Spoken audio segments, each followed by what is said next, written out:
নমস্কার, সকলকে স্বাগত জানিয়ে শুরু করছি জীবনের আলো অনুষ্ঠান। সকলে নিশ্চয়ই খুব ভালো আছেন। দেখুন, এই যে ভালো আছেন বললাম, কিন্তু অনেকেই ভালো নেই।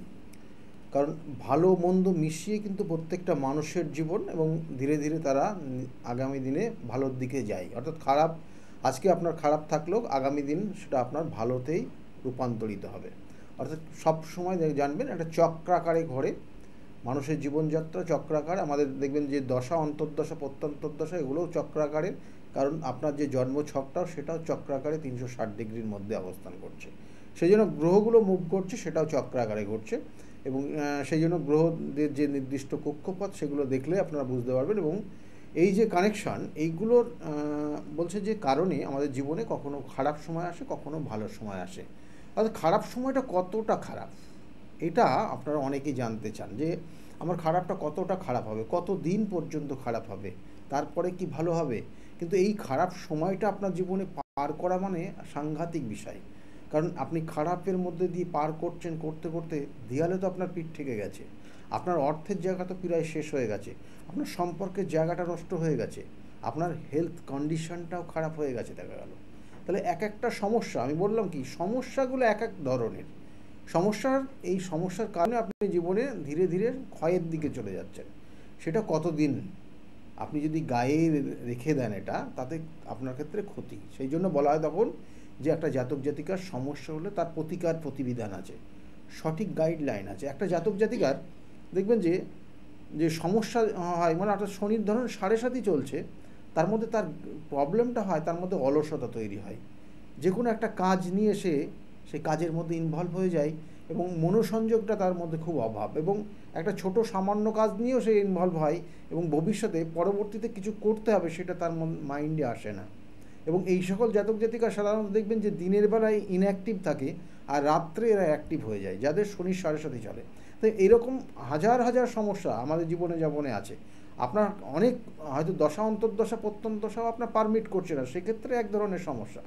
আবার কোনো ক্ষেত্রে দেখা গেলো আপনার কাল সর্পযোগ, মাঙ্গলিক দোষ, এইগুলোও আছে, তার জন্য আপনার দেখা গেলো এক একটা টাইপের সমস্যা।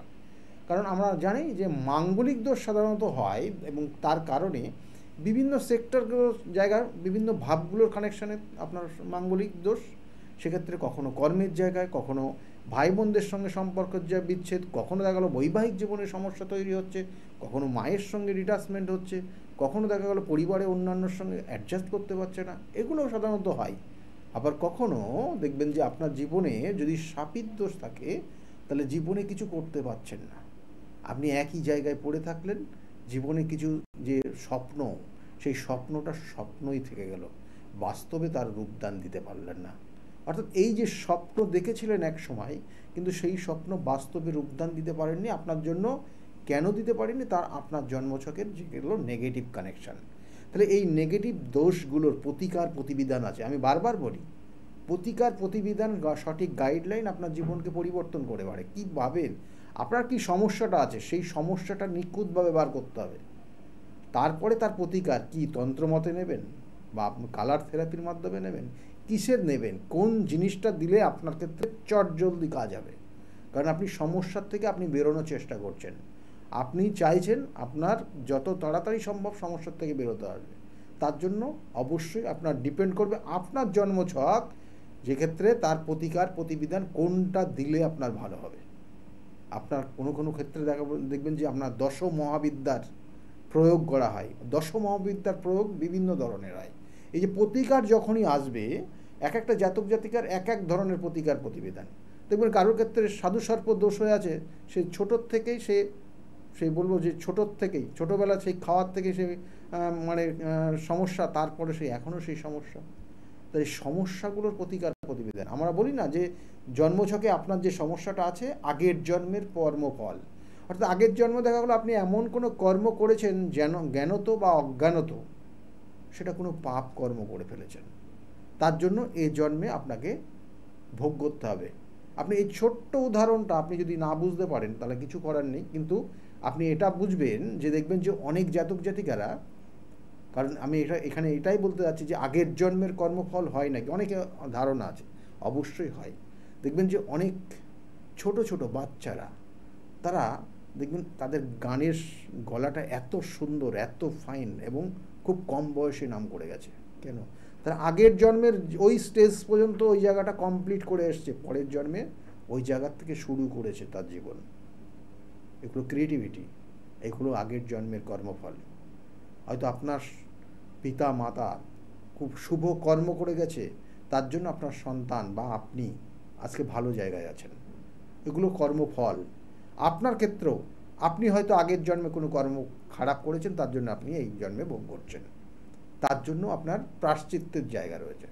আপনি কিভাবে করবেন, কি প্রসেসে করবেন, কোন ক্রিয়াটা করলে আপনার ক্ষেত্রে সেই প্রায়শ্চিত্তের জায়গাটা তৈরি হবে, এবং আপনি আস্তে আস্তে ধীরে ধীরে বেরোতে পারবেন। আমি বারবার বলি, জন্মছকে নবমপতি, দশমপতি এবং একাদশপতি এর কানেকশানটা যদি পাওয়ারফুল থাকে এবং লগ্নের সঙ্গে কানেক্টেড হয়, অর্থাৎ এখানে বলা হচ্ছে ভাগ্যে আছে, কর্ম করছেন, সাকসেস পাচ্ছেন।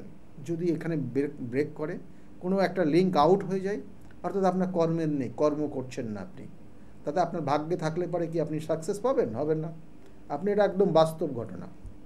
অর্থাৎ এই ভাগ্য, অর্থাৎ নবম, দশম, একাদশ, এইটার যদি লিঙ্ক, মাঝের লিঙ্কটাকে আউট করে দেন, কর্মটাকে আউট করে দিন, আপনার ভাগ্যে ছিল, ভাগ্যে আছে, আর সাকসেস আছে, লিঙ্ক রয়েছে, মাঝে গ্যাপিং হয়ে গেছে, তাহলে আপনার ভাগ্যে থাকলেও ওই সাকসেসটা জীবনে আসবে না। তার জন্য করতে হবে, আপনার কর্ম করতে হবে। সেই জন্য বলা হচ্ছে, আপনি যদি সঠিক কর্ম এই জন্মেও করেন, তাহলে জানবেন যে আপনার আগের জন্মের কর্মফল থেকে আপনি অনেকটা রেহাই পাবেন, ভালো জায়গায় পাবেন। এবং সেই জন্যই বলা হয়, একটা জাতক জাতিকা জীবনে ছোটোর থেকে নিজস্ব প্রাপ্তির থেকে সে বঞ্চিত আছে। নিজস্ব প্রাপ্তি যেটা, সে ছোটোর থেকে হয়তো ভালোবাসা পায়নি, স্নেহ মমতা পায়নি, এবং আজকের জায়গায় দাঁড়িয়ে এসে সে হয়তো একটা কর্ম করছে, কর্ম যে অনুযায়ী তার স্যালারি হওয়া উচিত ছিল, সেই স্যালারিটা সে পাচ্ছে না। কিন্তু তার পাশের তিনি দেখা গেলো তার থেকে কর্মটা অতটা পাওয়ারফুল কর্ম করছেন, অতটা ভালো কর্ম করছেন, কিন্তু তবুও সে কিন্তু তার থেকে বেশি স্যালারি পাচ্ছে। অনেক সময়, অনেক ক্ষেত্রে দেখবেন, অনেক অফিসিয়াল জায়গাতে অনেক স্টাফ তার হায়ার অথরিটির কর্ম সঠিকভাবে করে দেয়, হায়ার অথরিটির সমস্ত কাজটা সে করে দেয়, কিন্তু তার পোস্টটা কিন্তু সেই জায়গায় থাকে।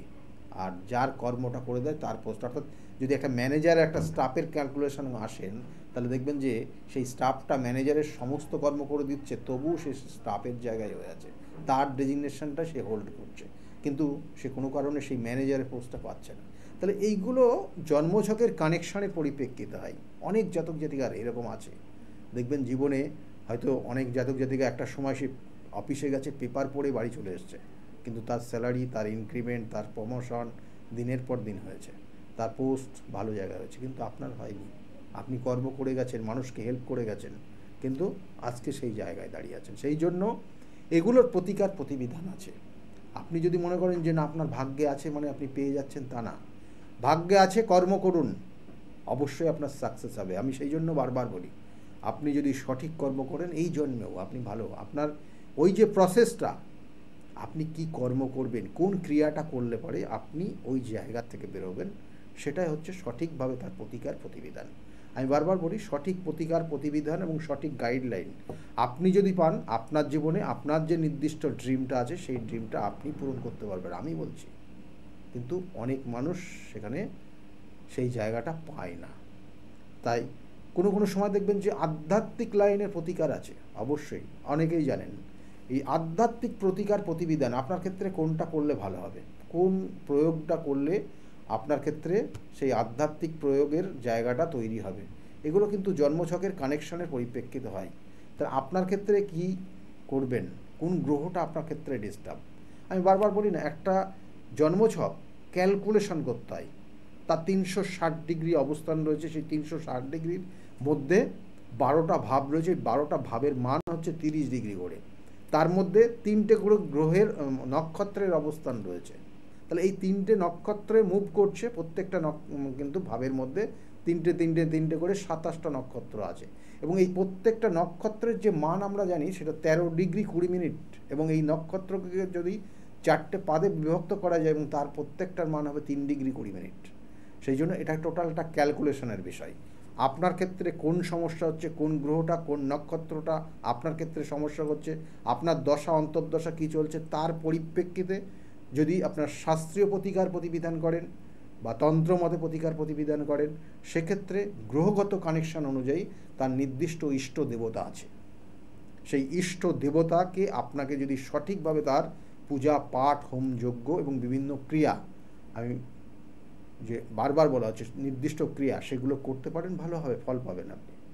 এইবার আসি যে এই যে আমরা বললাম দশ মহাবিদ্যা, এই প্রত্যেকটা গ্রহের যে নির্দিষ্ট ইষ্ট দেবতা রয়েছে, দশ মহাবিদ্যা আপনারা নাম শুনেছেন, আমি এর আগে বহু এপিসোড করেছি, দশ মহাবিদ্যা নিয়ে বিস্তারিত আলোচনা করেছি। প্রত্যেকটা কিন্তু মহাবিদ্যার প্রত্যেকটা বিদ্যাকে নিয়ে আলোচনা করেছি, কোন বিদ্যা কখন কখন বগলার প্রয়োগ করা হয়, কখন ছিন্নমস্তার প্রয়োগ করা হয়, কখন ধূমাবতী প্রয়োগ হয়, আর কখন আপনার ক্ষেত্রে যে কালীর প্রয়োগ হয়। তাহলে এই জায়গাগুলো, এগুলো সবগুলো দশ মহাবিদ্যার কিন্তু অংশ। তাই শনি গ্রহ যদি কোনোভাবে বলা হয় যে সমস্যা দেয় আপনার জীবনে, তাহলে তার ইষ্ট দেবতা যিনি হচ্ছেন এই দশ মহাবিদ্যার প্রথম বিদ্যা, সেটি তিনি হচ্ছেন দক্ষিণা কালী। সেই দক্ষিণা কালীর প্রয়োগ করতে হয়। কীভাবে করবেন, কী প্রসিডিওর করবেন, সবটা সেই সাধকের উপর ডিপেন্ড করবে, যার সঙ্গে আপনার প্রতিকার নিচ্ছেন, প্রতিবিধান করছেন। এবং এর সঙ্গে সঙ্গে বলা হচ্ছে দ্বিতীয় মহাবিদ্যা, অর্থাৎ আপনার যদি বৃহস্পতি কোনো রকমের পীড়িত হয়ে যায়, বৃহস্পতির পাওয়ার আপ, বৃহস্পতির কিন্তু সমস্যার জন্য প্রতিকার প্রতিবিধান, আপনি দশ মহাবিদ্যার প্রয়োগ যদি হয়, তাহলে সেখানে বলা হচ্ছে মা তারার প্রয়োগ করা হবে, মা তারার প্রয়োগ। এরপরে বলা হচ্ছে যে যদি বুধ, আপনার গ্রহটা পীড়িত হয়ে গেছে, বুধ, এই বুধের প্রতিকার, একটা স্টুডেন্ট লাইফে বুধের প্রতিকার হচ্ছে না, তার ব্যবসার ক্ষেত্রে তার বুধের প্রতিকার হচ্ছে, এটা কিন্তু খুব ভাইটাল। সেই জন্য কখনো কখনো এই বুধের প্রতিকারে অনেকে অনেক ভুল সিদ্ধান্ত নিয়ে নেয়। অর্থাৎ এই বুধের জন্য আমরা বলি ষোড়শী দেবীর প্রয়োগ, অর্থাৎ দশ মহাবিদ্যার তৃতীয় বিদ্যা ষোড়শী দেবী, বা কিন্তু এখানে আমরা বলা হয় ত্রিপুরা সুন্দরীরও কিন্তু নাম রয়েছে। তাহলে এটা প্রয়োগ করা হয়। এবং চতুর্থ যেটা হচ্ছে যদি শুক্র যদি ড্যামেজ হয়ে যায়, শুক্র ড্যামেজ হলে কখনো কখনো দেখবেন, সাধারণত জেনারেলি দেখবেন তার দাম্পত্য জীবনে অশান্তি হয় এবং রিলেশনে জড়িয়ে যায়, তৃতীয় ব্যক্তি তাদের ক্ষেত্রে সমস্যা তৈরি করে, এইগুলো কিন্তু হয়। আমি এর আগে এপিসোড করেছিলাম, প্রচুর আছে, আপনি দেখবেন। তাই শুক্রের প্রতিকারের জন্য আমরা যে ইষ্ট দেবতা, অর্থাৎ শুক্র গ্রহের যে ইষ্ট দেবতা, সেটা হচ্ছে মাতা ভুবনেশ্বরী, দশ মহাবিদ্যার কিন্তু চতুর্থ ইনি দেবী।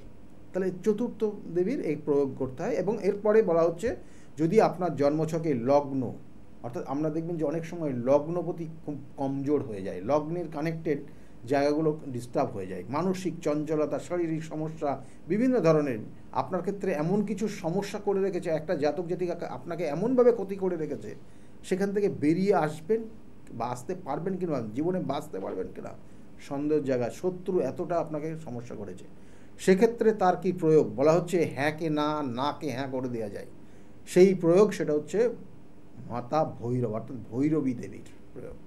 এটাও দশ মহাবিদ্যার পঞ্চম দেবী। আর ছিন্নমস্তা সেটা হচ্ছে রাহুর প্রতিকার, রাহু গ্রহ যদি আপনার ক্ষেত্রে সে খারাপ ফল দেয়, মাতার ছিন্নমস্তার প্রয়োগ সেটা হচ্ছে ষষ্ঠ দেবী। এবং এই ছিন্নমস্তার প্রয়োগ কখন করবেন, একটা স্টুডেন্ট লাইফের ছিন্নমস্তা অনেক সময় রাহুর প্রভাবে তার মধ্যে বিভিন্ন চঞ্চলতা তৈরি হয়, কিন্তু আবার রাহুর প্রভাবে বৈবাহিক জীবনে সমস্যা হন, রাহুর প্রভাবে দেখা গেলো খারাপ সঙ্গে জড়িয়ে যায়, রাহুর প্রভাবে দেখা গেলো তৃতীয় কোনো ব্যক্তির দ্বারা প্রচুর অর্থ নষ্ট করে ফেলে, রাহুর প্রভাবে আপনার জীবনের, আপনার জীবন দশায় বা আপনার সংসারটাকে ছাড়খাড় করে দিতে পারে, রাহুর প্রভাবে আপনি লটারিতে বা কোনো নেশায় আসক্ত পর্যন্ত হয়ে যেতে পারে। সেই জন্য কোন প্রয়োগটা কখন কিভাবে করতে হবে, সেক্ষেত্রে রাহুর প্রয়োগ হবে না অন্য কোনো প্রয়োগ হবে দেখতে হবে অবশ্যই। এবং এই জন্য বলা হয়, তার সঙ্গে সঙ্গে বলা হচ্ছে গুপ্ত শত্রু যেটা কেতু করে, তাই কেতুর ইষ্ট দেবতা হচ্ছে কিন্তু ধূমাবতী। আর শত্রু আছে বগলা, আবার সেক্ষেত্রে বলা হচ্ছে শত্রু কোন শত্রু কীভাবে আসছে এটার কানেকশন অনুযায়ী ডিপেন্ড করবে। সেই জন্য বলা হচ্ছে মঙ্গলের যে ইষ্ট দেবতা, সেক্ষেত্রে আমরা বগলা মায়ের কিন্তু পুজো করে থাকি। এবং এই ইষ্টদেবী কিন্তু সেটা হচ্ছে দশ মহাবিদ্যার অষ্টম দেবী। এবং এক্ষেত্রে অনেক সময় দেখবেন দুর্ঘটনার যোগ, অনেক সময় দেখবেন যে মাঙ্গলিক দোষের কারণ, অনেক সময় শত্রুর কবলে পড়ে গেছেন, অকারণে শত্রু, আপনার সম্পত্তি নিয়ে সমস্যা, কোনো আইনি সমস্যা জড়িয়ে আছেন, সেক্ষেত্রে আপনার জন্মছক অনুযায়ী সেই প্রয়োগটা করতে হবে। এবং এই মঙ্গল গ্রহের যিনি ইষ্ট দেবতা তিনি হচ্ছেন বগলামা। এবং এরপরে যেটা হচ্ছে দেখবেন যে জীবনে উন্নতি করতে পারছেন না, বা সূর্য রবি গ্রহের যে ইষ্ট দেবতা রয়েছে তিনি হচ্ছেন মাতঙ্গিনী। এবং সেই মাতঙ্গিনীর প্রয়োগ কখন করবেন, কি করবেন, কি সমস্যার কারণে করতে হবে, ওর সমস্যা ডিপেন্ড করবে কিন্তু আপনার জন্মছকের। সেই জন্য মাতঙ্গিনীর প্রয়োগে সূর্য আর রবি গ্রহকে পাওয়ার আপ করা যায়। আর চন্দ্রগ্রহকে পাওয়ার আপ করতে হলে অবশ্যই মাতা কমলা দেবী, যিনি দশম মহাবিদ্যার দশম দেবী, তার প্রয়োগ করতে হয়। আপনার জন্মছক অনুযায়ী সেইভাবে কীভাবে কানেক্টেড হবে সেই অনুযায়ী আপনার ক্ষেত্রে তার প্রতিবিধান আছে। এবং সেই জন্য আমি বারবার বলি, সঠিক প্রতিবিধান এবং সঠিক গাইডলাইন যদি করা যায় অবশ্যই আপনি সেখান থেকে বেরিয়ে আসবেন। এবং সেক্ষেত্রে কোন ধরনের প্রয়োগ, কোন প্রয়োগ আপনার ক্ষেত্রে উপযুক্ত সেটা কিন্তু আপনার জন্মছক বলবে। আজকের মতো এই পর্যন্তই, একদম সময় নেই। সকলে খুব ভালো থাকুন, নমস্কার।